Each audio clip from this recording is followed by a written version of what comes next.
Hello, hi, and good afternoon, everybody. Welcome to yet another session of Mission MBBS. Yes, हम capacitors में और ज़्यादा अंदर जा चुके हैं. As you can see, this is lecture 4. We are going to be dealing with different types of questions mostly and predominantly energy loss problems. Alright? So, whatever we have learned till now in capacitors, a lot of what we have learned till now in electrostatics as well will be applied in this chapter. Alright? Let's move on. Let's see. First things first, these are the concepts that we'll be dealing with today. Okay? First is redistribution of charges. Then we'll go to energy loss problems. Then symmetry circuits, right? We've already studied symmetry circuits in current electricity for resistor circuits. Here also in capacitors as well, similar fundamentals, right? The same core fundamentals can be applied. We'll see how we apply it in capacitor circuits. Okay? Then we will go to infinite circuit problems as well. Again, the crux of it is that जो concepts हम resistor circuits में apply करते हैं in a very similar manner we can apply similar concepts in capacitor circuits as well. Okay, alright, with this without further ado let's get started. First subtopic of today, and till now if you haven't shared this session with your friends, make sure to share it because sharing is caring. Yeah, okay, all right. Let's get to the first thing, redistribution of charges, right? Capacitors में अगर आपने charges दे दिए हैं, now these over here are spherical conductors, right? Spherical conductors themselves also act as capacitors. We call them simple single conductor capacitors, right? And यहाँ पर भी वही concept आएगा. The basic idea is if I have two conductors having two different charges, right? Two charged conductors are there if they are joined together by a conducting wire, right? किसी भी charged conductor में charge के कारण potential होगा. Alright? So of course these are two charged conductors containing two different charges. We understand that they will have some potential, right? And different potentials in general scenario. तो अगर हम दो conductors, right, 2 point so to speak, किसी भी 2 point को connecting wire से connect कर देते हैं, अगर वो डिफरेंट पोटेंशियल्स पे थे तो चार्ज फ्लो होना स्टार्ट हो जाएगा, right? Whenever any 2 points at different potentials are connected through a conducting wire, right, then charges will flow from higher potential to lower potential till the potential equalizes. That is the basic idea. वही हम लगाने वाले हैं और यहाँ पे हम figure out करेंगे कि चार्ज फ्लो होने के बाद फाइनली जब इक्विलिब्रियम में आता है situation, right, when the system comes into equilibrium, दोनों पॉइंट्स के बराबर पोटेंशियल हो जाते हैं. Then what is that equilibrium potential? How much charge flows? How to calculate how much charge flows? And so on and so forth. ठीक है? That is what we are analyzing right now. And this concept again can be applied directly in questions. Okay? Last में मैं आपको results बना के भी दे दूंगी so that you will understand and remember them as well. Okay? Alright? Here we go. Two charged conductors are joined together through a conducting wire. Of course, charge begins to flow from one conductor to another from higher potential to lower potential, right? Until both the conductors attain a common potential. Okay? अब यहाँ पे देखो, ये switch है. As soon as I close the switch, charge will start flowing. Okay? Initially, अगर इनके charges अलग अलग हैं, right? Q1 चार्ज है पहले कंडक्टर में, C1 इसका खुद का कैपेसिटेंस है, right? Capacitance of a spherically conducting conductor, we know this already, right? Yes. तो पोटेंशियल कैलकुलेट किया जा सकता है. Potential will be equal to Q by C, right? So these are the initial values. These are the initial values for the second conductor. फिर क्या होगा, जैसे ही चार्ज फ्लो होंगे, right, as you can see charges start flowing so that potential equalises. अब यहां पे आपको ध्यान रखना है, बहुत बार बच्चे इस चीज में कंफ्यूज हो जाते हैं. Let me make it very clear. Charges equalise नहीं होते हैं. चार्जेस का इक्वलाइज होना बिल्कुल जरूरी नहीं है. व्हाट इक्वलाइजेस इज पोटेंशियल, ये ध्यान रखो, ठीक है। तब तक चार्ज फ्लो होता रहेगा जब तक पोटेंशियल इक्वलाइज नहीं हो जाता, ठीक है। राइट, सो फाइनली अगर हम बोलते हैं दोनों सेम पोटेंशियल में आ जाएंगे तो V can be the common potential, let's say V is the common potential, right. और क्या बोल सकते हैं, दोनों के अलग अलग चार्जेस होंगे, so final charge on the first one is Q1 dash, final charge on the second conductor is Q2 dash, right. Okay, now first things first, that since there is no external charge coming, right, इन दोनों को मिला करके अगर मैं system बोलती हूं तो this system is isolated, मतलब चार्ज कंजर्व्ड रहेगा, राइट। इनिशियली अगर टोटल चार्ज था Q1 plus Q2, that means this was equal to C1 V1 plus C2 V2 because well Q is equal to CV, right. तो finally भी total charge उतना ही रहेगा, Q final I can say is Q1 dash plus Q2 dash, which is equal to C1 plus C2 into V, right? C1V plus C2V. Okay. Q is equal to CV होता है, अभी finally दोनों conductor के बराबर potential हो जाएंगे, common potential हो जाएगा, तो C1V plus C2V can be written as C1 plus C2 into V. And of course, we can apply conservation of charge. We can say that Q initial is equal to Q final, which is equal to C1V1 plus C2V2 is equal to C1V plus C2V. Right? इससे हमारे पास common potential निकल के आ जाता है। देखो, अगर मैं C1 plus C2 को ओवर हियर यहां से RHS में लेके जाती हूं तो मुझे क्या मिलता है, I get common voltage, common potential of the two conductors that have come in electrostatic equilibrium now, right? अब ये इलेक्ट्रिकल इक्विलिब्रियम में आ चुके हैं, इलेक्ट्रोस्टैटिक इक्विलिब्रियम में आ चुके हैं, क्यों, क्योंकि इनके पोटेंशियल इक्वलाइज हो गए हैं।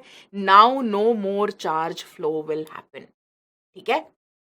Okay, V is equal to C1V1 plus C2V2 divided by C1 plus C2, right? Now next thing is, of course, we can find out their final charges as well, right?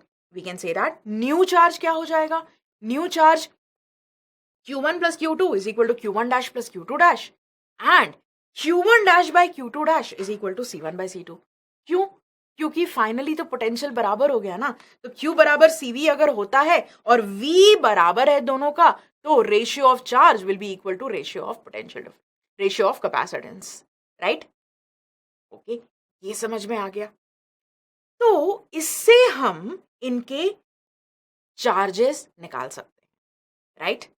Spherical conductor का capacitance क्या होता है, spherical conductor का capacitance होता है 4 pi epsilon naught r, we know this already. Radius of the spherical conductor पे depend करता है, एंड अगर हम लिखते हैं Q1 dash by Q2 dash is equal to C1 by C2 which is further equal to R1 by R2, then we can find out the final charges, right? We can say that total charge कैसे distribute हुआ, total charge distribute हुआ in the same ratio of radii, right. Total charge distribute हो गया in the same ratio of radii, मतलब अगर total charge था Q which was Q1 plus Q2, right, ये है total charge Q, this into R2 upon R1 plus R2 gives you Q2 dash, and this into R1 upon R1 plus R2 gives you Q1 dash. Okay. If you remember this, then you'd be able to directly apply it. I would still suggest understand the concept really well. कितने सारे formulae याद रखोगे नहीं तो, है ना?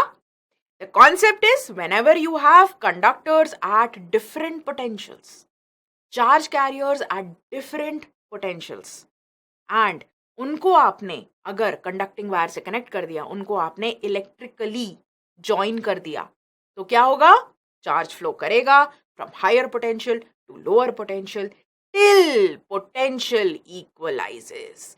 It has to happen. Charge equalise नहीं करेगा, ये ध्यान में रखो, पोटेंशियल इक्वलाइज करेगा. ओके, राइट, ये समझ में आ गया. तो आगे बढ़ते हैं, चलिए. This is how the redistribution happens, and because of the redistribution there will be energy loss. Okay, energy loss कैसे आएगा? Of course, अगर charges हैं, because of that there will be potential energy stored. right? Potential energy stored in any capacitor can be calculated using the charge and the capacitance. तो इस case में भी हो जाएगा, कैपेसिटेंस भी हमको मालूम है, चार्ज भी हमको मालूम है, of course we can calculate. Now अगर मैं इनिशियल एनर्जी कैलकुलेट करती हूँ, इनिशियल एनर्जी स्टोर्ड, तो कितनी निकल के आती है? Half C1V1 square plus half C2V2 square, of course, right? Energy stored in the first conductor plus energy stored in the second conductor. Okay. And finally also we figured out the charges. We know the common potential. We have the capacitance. किसी भी तरीके से निकाल सकते हैं. Energy can be calculated as Q square by 2C. It can also be calculated as half CV square. Right? So, here we go. किसी भी तरीके से निकाल सकते हैं हम. अगर हम इन टर्म्स ऑफ पोटेंशियल लिखते हैं, because they are going to come at a common potential, we already calculated that, then we can say that final energy will be equal to how much? Half C1V square plus half C2V square. V square अगर common आ जाएगा तो this is the final energy. And final energy जब आप V की value, right, common potential की value substitute करोगे and निकालोगे तो आपको ये दिखेगा कि final energy will always be lesser than the initial energy. Okay, initial total energy से loss हो गया है in this entire transfer of charges. Okay, and the change in potential energy, change in energy stored will be the energy loss, right? This is delta U, basically loss of energy. Okay, this is energy loss. This can be written as initial potential energy minus final potential energy, which comes out as this. Okay, V1 minus V2 whole square into C1 C2 divided by 2 C1 plus C2. Okay, all right. Now, why would there be an energy loss? Think about it. Physically, like physics के concepts के हिसाब से अगर हम देखते हैं, तो why is there an energy loss? Always. The thing is, whenever we talk about energy of a system, right, potential energy of a system, यहां पर जब हम दो कंडक्टर्स की बात कर रहे थे, there are different potentials. As soon as you connect them electrically, charge flows from higher potential to lower potential. क्यों फ्लो कर रहा है? क्योंकि it wants to equalise, it wants to stabilise, right? कोई भी सिस्टम अपने आप किस तरफ बढ़ता है? स्टेबिलिटी की तरफ बढ़ता है. तो यहां पर here the system wants to stabilize, and initially the system was less stable. Finally the system is more stable, right? Whenever there is a system that goes towards stability, it will lose energy. Lower energy will give more stability. The highest stability comes, stable equilibrium comes at minima of potential energy. You know this already, right? Yes, work पर energy में आप already समझ चुके हैं इस चीज को. Minima of potential energy will always give you the most stable equilibrium. यहां पर भी स्टेबल इक्विलिब्रियम आ गया, राइट? इक्वलाइज कर गया पोटेंशियल, इक्विलिब्रियम आ चुका है, electrostatic equilibrium. And what kind of equilibrium? Stable equilibrium. That is why this energy will be the minimum in this scenario. अब अगर आप सिनेरियो चेंज कर देंगे तो पोटेंशियल एनर्जी चेंज हो सकती है. Now this loss in potential energy, this goes out in the form of heat. And यहाँ पे भी आपसे पूछा जा सकता है कितनी हीट evaporate हुई, राइट? कितनी हीट इवॉल्व हुई, तो आप निकाल सकते हैं कितनी हीट इवॉल्व हुई, right? Okay, right. Now energy loss, as you can see, mathematically भी हम देख सकते हैं कि this is going to be a loss, right? क्यों? क्योंकि जैसे ही हमने एनर्जी लॉस देखा, this ui minus uf is going to be an always positive value. कैसे? v1 minus v2 is a whole square. It's always going to be positive. c1 c2 की बात करते हैं हम, तो capacitance of a conductor is always going to be positive. It's never a negative value. c1 c2 is going to be positive. Denominator की भी बात करते हैं तो 2c1 c2, that is also always going to be positive. Right? दो positive values को add करोगे तो भी पॉजिटिव मिलेगा, दो पॉजिटिव वैल्यूज को मल्टीप्लाई करोगे तो भी पॉजिटिव मिलेगा. न्यूमरेटर डिनोमिनेटर अगर हमेशा पॉजिटिव रहेंगे, then the entire thing is positive. That means we are talking about a positive loss of energy, right? Okay, this is always positive. Energy is always lost during transfer of charges. Okay, alright. Here we go. अब हमने concept समझ लिया है. Let's apply that concept into questions. Come on guys. Two conducting spherical bodies of capacitance C1 बराबर 10 microfarad, 10 farad and C2 बराबर 100 farad. Farad बहुत high unit होता है, राइट? जनरली हम मिली, माइक्रो, पिको फैरड्स की बात करते हैं. Alright. Given a charge of Q is equal to 100 coulomb. Again, 100 coulomb is a very big charge. They're then linked together with a conducting wire. Okay. Find the common voltage attained as well as loss of energy in the transfer. Right, common voltage की बात कर रहे हैं, loss of energy in the transfer की बात कर रहे हैं. We know how to calculate both of them. Let's calculate. Okay, चलो, सारी वैल्यूज दे रखी हैं. क्यू दे रखा है, दोनों में बराबर चार्ज था, राइट? बराबर चार्ज था, बट कैपेसिटेंस अलग अलग है, मतलब पोटेंशियल अलग अलग होगा. That means charge transfer will happen, right? Okay, potential always equalises. And common potential will be equal to, common potential V final will be equal to C1 V1 plus C2 V2 divided by C1 plus C2, right? Yes. C1 V1 कितना है? Charge on the first conductor initially कितना है? 100 coulomb. C2 V2 कितना है? Charge on the second conductor initially which is 100 coulomb again. तो कितना हो गया ये? 100 coulomb plus 100 coulomb divided by C1 plus C2. C1 है 10, C2 है 100, 110. ये आ गया, right? 200 divided by 110. Common voltage V final comes out to be 20 by 11 volts. Okay, ये समझ में आ गया. अच्छा, next thing is energy loss. Energy loss भी we know how to calculate directly. Let's calculate that. Delta U loss, right? Loss लिखना जरूरी है because delta U अगर आप लिखोगे तो final minus initial होता है, right? Loss is initial minus final. Okay, so this is equal to V1 minus V2 whole square into C1 C2 divided by 2 times C1 plus C2, right? Okay, let's substitute values. ये कितना आ जाएगा? V1 minus V2 whole square. V1 V2 कितना कितना था? V1 V2 was Q by C1 and Q by C2, right? So Q by C1 100 by C1 मतलब 10 minus 100 by 100 मतलब हम 10 minus 1 कर रहे हैं whole square into C1 C2 which is 10 into 100 divided by 2 times C1 plus C2 which is 2 times 100 plus 10, right? अब इसको आराम से हम कैलकुलेट कर सकते हैं, right?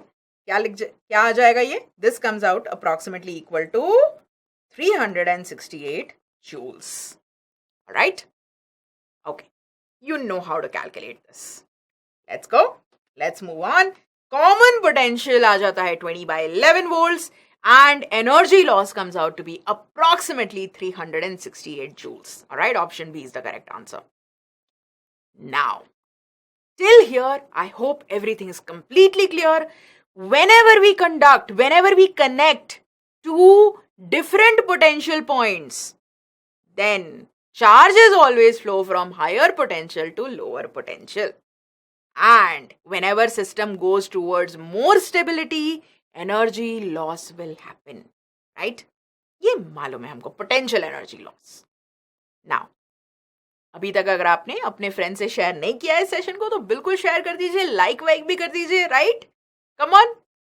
And then let's move on. चलो. Now, here we go. Energy loss problems. देखो, अभी हमने देखा एक केस जिसमें एनर्जी लॉस हो रहा है. There are many other cases जहां पे एनर्जी लॉस होता है. इन जनरल ऑल्सो आपको कोई कैपेसिटर सर्किट दे दिया जाएगा कि after all of the charge redistribution आपसे पूछा जाएगा एनर्जी लॉस कितना हुआ, right? Those are energy loss problems. Okay, फटाफट देखते हैं what is the concept that we apply. At the end of the day we are going to end up applying KVL KCL जैसा कि हमने देखा है, ठीक है? अब यहां पे देखो, यहां पे मेरे पास एक एग्जाम्पल है and I am going to tell you step by step approach of how to solve these kind of questions. Okay? Say, first things first, अगर यहाँ पर terminals 1 and 3 are connected, right? Say terminals 1 and 3 are connected. अगर ये connect हुआ तो क्या होगा? भाई बैटरी है, बैटरी चार्ज प्रोवाइड करेगी, ये कैपेसिटर चार्ज हो जाएगा, right? C1 will get charged. कितने से चार्ज हो जाएगा ये हमको मालूम है। कितने से चार्ज हो जाएगा? प्लस CV माइनस CV, अगर ये पॉजिटिव और नेगेटिव है, right? Okay, now what? Now if I take this charged capacitor and connect it with another uncharged capacitor, ये देखो, energy is stored in capacitor C1 and charge is there in the first capacitor, right? C1V charge आ चुका है इस पर, C1V and minus C1V, right? अब अगर हम change कर देते हैं connections, right? It's a charge capacitor right now, I am gonna take this charge capacitor and connected with an uncharge capacitor. ये मैंने स्विच चेंज कर दिया, तो क्या होगा? Now this charge capacitor is connected with an uncharge capacitor, मतलब हमारे पास बिल्कुल प्रीवियस वाली सिचुएशन हो गई कि दो अलग अलग चार्जेस के कैपेसिटर्स, दो अलग अलग पोटेंशियल्स के कैपेसिटर्स कनेक्ट हो गए, right? And what will happen? Charge flow will happen till potential equalizes. मालूम है हमको। चलो यहां पे भी वही कर लेते हैं, देखते हैं, चार्ज फ्लो करवाते हैं। This had plus C1V, this had minus C1V, right? Positive negative plates है हमारे पास, यहां से चार्ज फ्लो करेगा।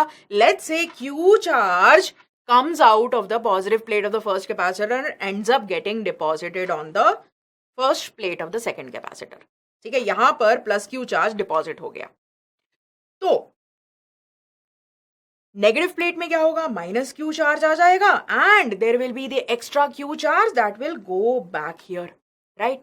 ओके, तो सेकंड कैपेसिटर में Q चार्ज आ चुका है और फर्स्ट कैपेसिटर में कितना बच गया?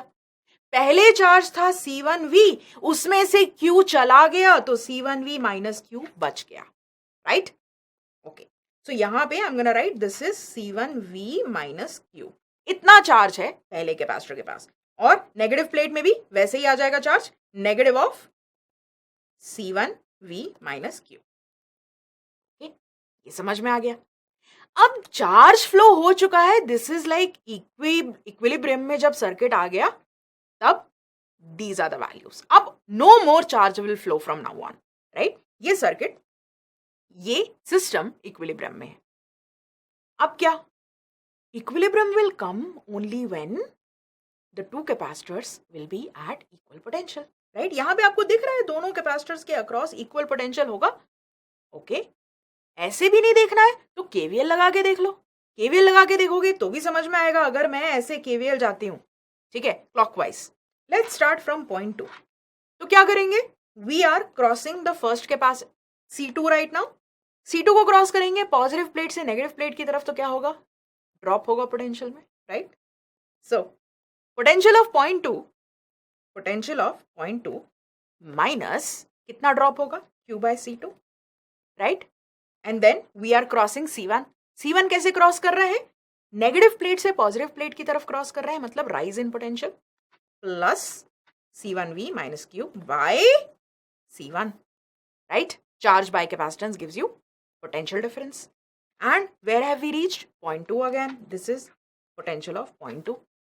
राइट? केवीएल लगा दिया हमने। अब जो भी पोटेंशियल होगा पॉइंट 2 का वो कैंसिल हो जाएगा, बिकॉज किसी भी पॉइंट का पोटेंशियल तो चेंज नहीं हो रहा ना।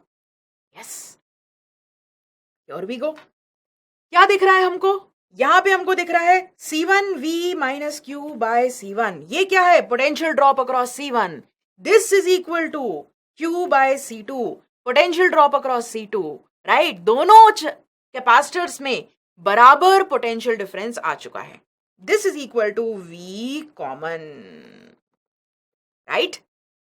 इसको अगर हम सॉल्व करेंगे तो हमारे पास V कॉमन की वैल्यू निकल के आ जाती है। क्या वैल्यू निकल के आती है? क्रॉस मल्टीप्लाई करो, C1 C2V minus C2Q, let me do it over here, okay? C1 C2V minus C2Q is equal to C1Q। Right side में लेके जाओ इसको एंड नीचे लेके आ जाओ, right? C1 C2V divided by C1 plus C2, right? C1 C2V divided by C1 plus C2 आ गया and here we go, okay? आ गया हमारे पास common potential. Now if we want to calculate the loss in energy. Can we calculate? Yes, we can. हमारे पास initial charges हैं, initial potential difference है, मतलब इनिशियल टोटल एनर्जी है. Final potential आ गए, फाइनल चार्जेस आ गए, मतलब फाइनल टोटल एनर्जी आ गई. Energy loss can be calculated, right?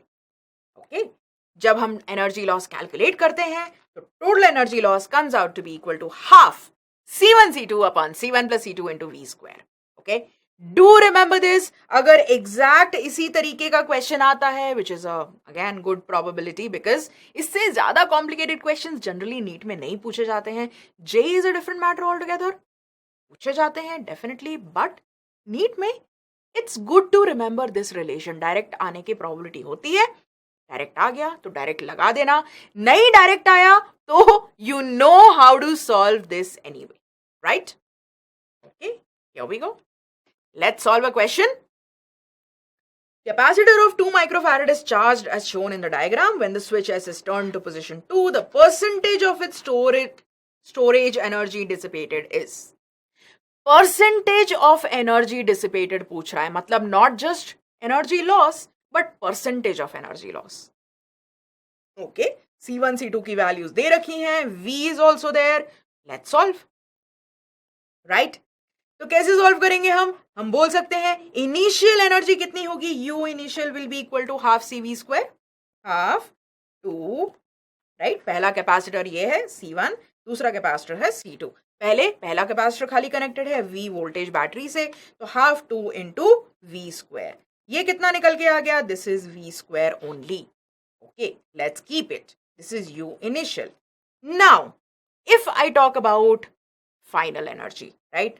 तो हम क्या बोल सकते हैं, delta U can be directly calculated, right? Delta U हम कैसे कैलकुलेट करते हैं, that is equal to half into C1 C2 upon C1 plus C2 into V square.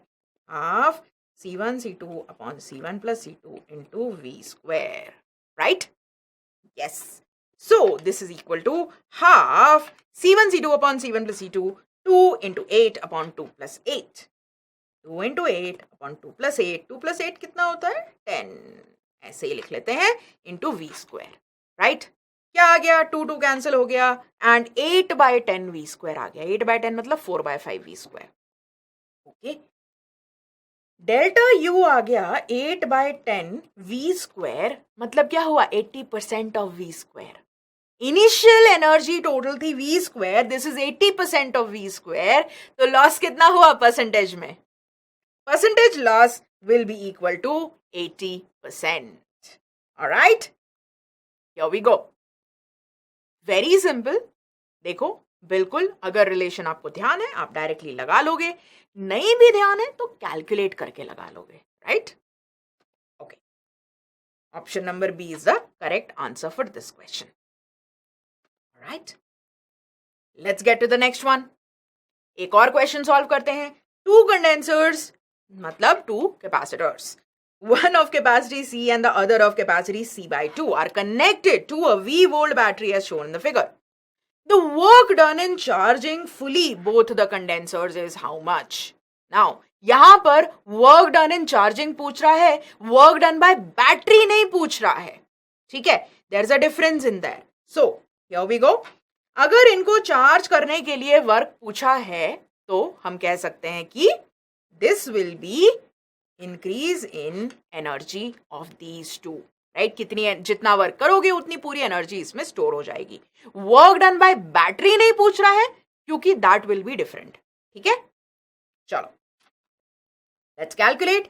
अगर हम potential, well these two are in parallel combination, makes our job easier, no? These two are in parallel combination. We can see that C equivalent will be equal to how much? C plus C/2, which is 3C/2. And energy कितनी store हो जाएगी? Half C equivalent V square. Right? This can be written as half 3C/2 into V square, and this amount of work will be required to be done to charge these capacitors. Battery कितना work करेगी? Battery जितना work करेगी that will depend on the charge that the battery gives. ठीक है, and that will come out to be equal to double of this value. ठीक है, तो यहां पे वर्क डन बाय बैटरी नहीं पूछा है, सिर्फ वर्क डन पूछा है और वो हम निकाल सकते हैं.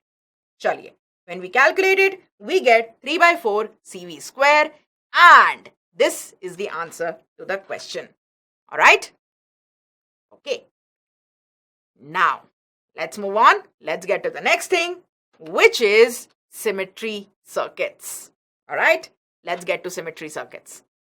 एनर्जी लॉस प्रॉब्लम्स बिल्कुल आपको समझ में आ गई हैं. Effectively whenever there is charge transfer happens only because the system wants to come to more stability, and whenever the system comes to more stability there will always be a loss in energy, right? Okay, all right, let's move on now. Symmetry circuits की बात करते हैं. जैसा कि मैंने आपको बोला, हम रेजिस्टर सिमेट्री सर्किट्स ऑलरेडी पढ़ चुके हैं, राइट? सो रेजिस्टर सिमेट्री सर्किट्स में जो फंडामेंटल हम लगाते हैं, जो बेसिक कॉन्सेप्ट्स हम लगाते हैं, वही कॉन्सेप्ट्स यहां पर भी लगने वाले हैं. Alright, there will be two axes of symmetry that we'll be talking about. Folding symmetry, मतलब parallel axis of symmetry or line symmetry, and perpendicular axis of symmetry, the other symmetry, right? Mirror symmetry. Okay. Now, folding symmetry में क्या होता है? अब मैं I'm giving you this example with the help of a Wheatstone bridge, क्योंकि Wheatstone bridge के case में भी यहाँ पर भी balancing equation वही आती है. C1 by C2 is equal to C3 by C4, then C5 goes away, right? So Wheatstone bridge is a very, very good example of a symmetry circuit. And let me see. यहां पर आपके पास folding symmetry axis कौन सी हो जाएगी? Folding symmetry axis जो होती है, parallel axis of symmetry, that will always be along the direction of net flow of current. ठीक है, मतलब अगर आपने बैटरी इन दो टर्मिनल्स के बीच में लगाई हुई है, A और B, right? Then you can see that the net current कैसे पास करेगा? Net current will pass along this direction, right? ऐसे net current effectively pass कर रहा है. And folding axis of symmetry is parallel along the net current की direction. Now what happens is, जो भी आपको ऊपर दिख रहा है वो बिल्कुल नीचे के समान होगा. अगर इस ब्रांच में, right, the mirror image branches basically will have the same charges. अगर इस ब्रांच में चार्ज Q है तो इस ब्रांच में भी चार्ज Q होगा. यहाँ का कैपेसिटेंस C है, यहाँ का भी कैपेसिटेंस C है. In fact, the mirror image junctions will be equipotential junctions. Okay? And that is why we are able to fold the circuit and join the equipotential points. ठीक है? Because whenever we have equipotential points, if they are not joined, we can join them. Nothing changes in the circuit. And if they are joined and there is an element in between, resistor or capacitor, equipotential points के बीच में अगर कोई resistor या capacitor है तो उसमें कोई current flow नहीं होगा, कोई charge नहीं जाएगा, उसको हटाया जा सकता है. Right? Okay, all right. Now, in here, as you can see, these two can be joined. This is folding symmetry.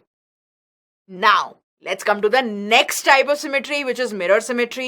इसमें क्या होता है? This is also called perpendicular axis of symmetry. मतलब अगर बैटरी कनेक्टेड है इन दो टर्मिनल्स के बीच में, then the general direction of current flow will be from A to B, right? Which is this direction. And as you can see, the axis is perpendicular to the general direction of current flow, right? ये इसीलिए इसको बोलते हैं perpendicular axis of symmetry. And इस axis पर जितने भी points होंगे सारे के सारे इक्विपोटेंशियल पॉइंट्स हो जाएंगे. जो भी जंक्शंस इस एक्सिस पर लाई करते हैं वो इक्विपोटेंशियल हो जाएंगे. एंड इक्विपोटेंशियल पॉइंट्स का हम क्या करते हैं? सबसे ज्यादा यूटिलाइज करते हैं if there are any elements between equipotential points, जैसे कि ये इक्विपोटेंशियल पॉइंट्स हैं, राइट? अगर कोई भी एलिमेंट्स है इनके बीच में तो उनमें चार्ज फ्लो नहीं होगा, राइट? उनको हम हटा सकते हैं. And that is a very very easy way to solve. Okay, alright, here we go. Let's apply this. Let's solve a question जिससे कि हमको बहुत अच्छे से समझ में आ जाएगा. ऑलराइट, अब देखो ये एक सर्किट आपको दे दिया. ए और बी टर्मिनल्स के बीच में आपको इक्विवेलेंट कैपेसिटेंस निकालना है, राइट? ऐसे अब अगर आप KVL KCL लगाने जाओगे तो बहुत टाइम लग जाएगा. This will become an enormous amount of work. So what will we do? We will use symmetry. ठीक है, चलिए. First of all, we will connect the circuit with a imaginary battery. Right? Easy to understand flow of current that way. तो अगर मैंने एक imaginary battery से connect कर दिया इसको, तो मुझे क्या दिख रहा है कि this is the general direction of flow of current. मतलब इस डायरेक्शन में कौन सी सिमेट्री दिख रही है मुझे ये फोल्डिंग सिमेट्री डेफिनेटली दिख रही है. Right, here we go. जैसे ही मुझे ये फोल्डिंग सिमेट्री दिखती है, I can say that parallel axis of symmetry मतलब mirror image junctions are equipotential. They can be folded about. Right, इस एक्सिस के अबाउट आप इस सर्किट को फोल्ड कर सकते हो and these junctions will join. Right, अगर मैं नाम दे देती हूं, let's call this PQRST. Right, तो हम क्या बोल सकते हैं, P R से ज्वाइन हो जाएगा फोल्ड होके, Q S से ज्वाइन हो जाएगा. जब ये ज्वाइन हो जाएगा फोल्ड होके, तो आपको क्या दिख रहा है, you can see that this is P plus R, this is Q plus S, and this is the final circuit, right? This junction is P plus R, this junction is Q plus S, and we have got T over here, and this over here can be removed, right? क्यों? क्योंकि we have another symmetry over here, right? मतलब left side में जितना current है, right side में भी उतना ही current है. तो जितना जा रहा है करंट उतना आ रहा है करंट. तो I can remove these two branches. इन दो ब्रांचेस में सेम करंट है, लेट्स कॉल देम I1. तो ये I1, ये I2, तो ये I2. मतलब इनको रिमूव किया जा सकता है. Right, here we go. We have got these together. मतलब हम क्या बोल सकते हैं, now we can make another circuit. We can make equivalent circuit. This is terminal A, this is first capacitor, this is second capacitor, this is terminal B, and यहाँ पर क्या हो रहा है, यहाँ पर हमारे पास A से निकलता हुआ P plus R है, and then we have got Q plus S, and then we have got joined with B, right? और यहाँ पर हमारे पास ये है. अब देखो कितने कैपेसिटेंस है, ये C है, राइट? ये कितना है, ये भी C है, तो ये हो जाएगा CC. ऑलराइट, ये कितना है, this is CC parallel. CC parallel अगर हुआ तो कितना हो गया, 2C. मतलब यहां पर 2C कैपेसिटेंस है. Late me make a 2C over here. Right, अब यहां पर क्या है, यहां पर 2C है, यहां पर 2C है, and this 2C are in series. Right, ये दोनों 2C सीरीज में है, तो 2C series 2C gives me C. मतलब यहां पर मेरे पास C कैपेसिटेंस है. राइट, एंड यहां पर कितना कैपेसिटेंस है, 2C कैपेसिटेंस है. Here we go. ये आ गया PR और QS के बीच में 2C कैपेसिटेंस है, और अगेन PR और A के बीच में भी 2C कैपेसिटेंस है. राइट, अब देखो फर्दर सिंप्लीफाई हो सकता है सर्किट. कैसे हो जाएगा, C और 2C पैरेलल है, पैरेलल कैपेसिटेंस क्या होते हैं, ऐड हो जाते हैं. बड़ी अच्छी बात है, we don't have to deal with a fraction right now. I can say ये हो गया 3C. राइट, ये 3C हो गया. अब मेरे पास क्या है, 3C 2C 2C 4C plus, हाँ यहां पर we'll have to deal with fractions.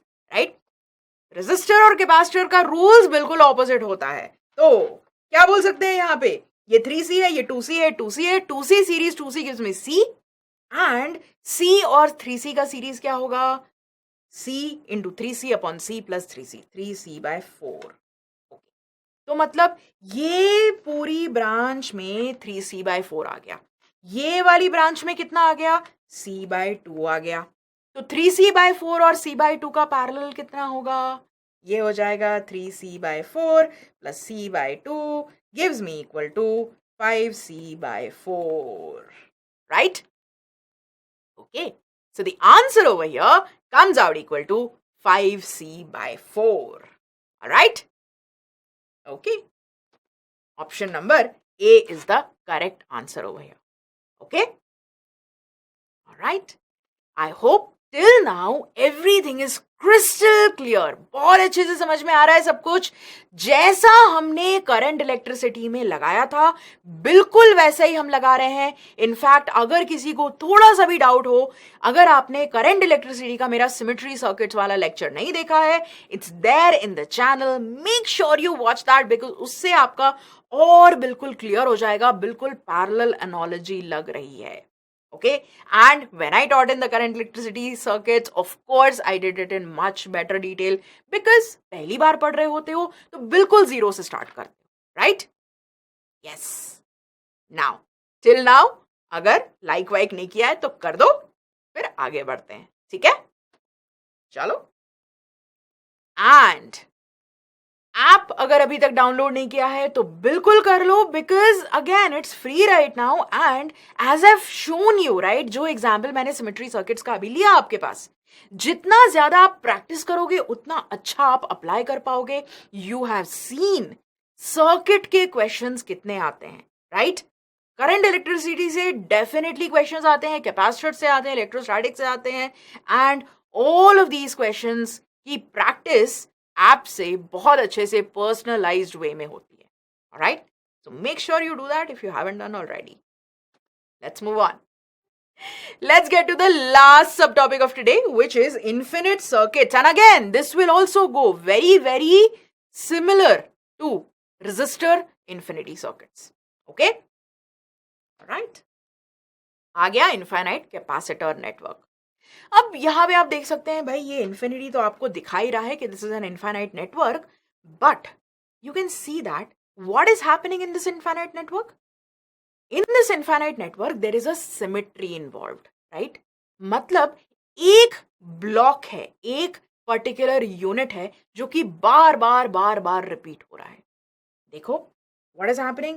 C1, C2 ये यूनिट, C1, C2 ये यूनिट, C1, C2 ये यूनिट बार बार रिपीट हो रहा है, right? And the idea here is that if there are infinite such units, then एक यूनिट अगर मैं हटा भी लूं तो भी नेट कैपेसिटेंस चेंज नहीं होने वाला है, because if n approaches infinity then n and n-1 के बीच में ज्यादा डिफरेंस नहीं रह जाता, right? That's the idea. So now I can say that कि if I remove one unit, right? If I say that effective capacitance between the two terminals is C equivalent, okay? और अगर मैंने एक unit remove कर दिया और बाकी का इक्विवेलेंट कैपेसिटेंस बोला, एक यूनिट रिमूव कर दिया और बाकी का इक्विवेलेंट कैपेसिटेंस बोला, तो वो भी C इक्विवेलेंट आएगा, right? And then I can write it as this. What can I say? I can से कि भाई ये तो C इक्विवेलेंट है और ये एक यूनिट कैसा है, C1 यहां, C2 यहां, एंड ये टोटल कितना है ए और बी के बीच में, ये C इक्विवेलेंट है, right? That is how we can get C equivalent. We can say that, all right, series parallel combination मिल गया है मुझे यहाँ. C equivalent is in series with C2. This entire thing is in parallel with C1. उसको अगर मैं solve करूंगी तो मुझे आता है ये, and this is equal to C equivalent itself, right? C equivalent is series combination of C2 and C equivalent, which is C2 into C equivalent divided by C2 plus C equivalent plus C1, क्योंकि ये parallel है C1 से. This entire thing is equal to C equivalent. अगर आप C equivalent को x मान लेते हो, लेट्स से C इक्विवेलेंट बराबर x, राइट? सॉल्विंग में इजी होता है, तो I can say that x is equal to C1 plus C2 x upon C1 plus x, sorry C2 plus x, right? अब इसको अगर आप क्रॉस मल्टीप्लाई करके देखोगे तो रीअरेंज करोगे, ये क्वाड्रेटिक इक्वेशन बन जाएगी. इस क्वाड्रेटिक इक्वेशन को सॉल्व करके x की वैल्यू निकल जाती है, C इक्विवेलेंट की वैल्यू निकल जाती है, alright? Okay, alright. Solve for x quadratic equation. Here we go. ये अच्छे से समझ में आ चुका होगा, राइट? नहीं भी आया है तो कोई बात नहीं, क्वेश्चन सॉल्व करके बिल्कुल कॉन्सेप्ट क्लैरिफाई हो जाता है, right? Let's do it. Here we have to find out the equivalent capacitance between A and B, right? ये है A, ये है B, C1, C2 है हमारे पास. Let's solve. C1 बराबर C2 बराबर 2 माइक्रोफैरड दे रखा है हमको, right? Let's do that. We do the same thing. What do we do? ये है हमारा पहला यूनिट, ये है दूसरा यूनिट, ये है तीसरा unit, and so on and so forth. What do we do? We remove one unit and say that equivalent capacitance में कोई difference नहीं आएगा, right? Okay, so here we can say that C equivalent बराबर equal to what? C1 plus C2 C equivalent upon C2 plus C equivalent, right? C equivalent को अगर मैंने X मान लिया तो क्या equation आ जाएगी? This equation X is equal to C1 plus C2x upon C2 plus x. अब C1 C2 बराबर 2 दे रखा है यहाँ पे. Good to have it, because जैसे ही हम नंबर्स डालेंगे हमारे पास सॉल्वेबल क्वाड्रेटिक इक्वेशन आ जाएगी. चलो, x is equal to 2 plus 2x upon 2 plus x, right?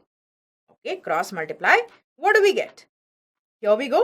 4 plus 2x gives me 4x is equal to 4 plus 2x is equal to 2x plus x square, right? Okay, ये cancel out हो गया 2x के साथ, and x square minus 2x minus 4 is equal to 0. ये आ गया हमारे पास. अब ये जो क्वाड्रेटिक इक्वेशन है ना, ये थोड़ी सी ऐसी मिल गई है कि फैक्टराइजेशन नहीं होगा इसका. देखना, -4, राइट? -4 के फैक्टर्स क्या क्या होते हैं? -1 4, 4 -1 और -2 2, राइट? इनमें से -2 नहीं निकल के आएगा, तो हम क्या लगा सकते हैं?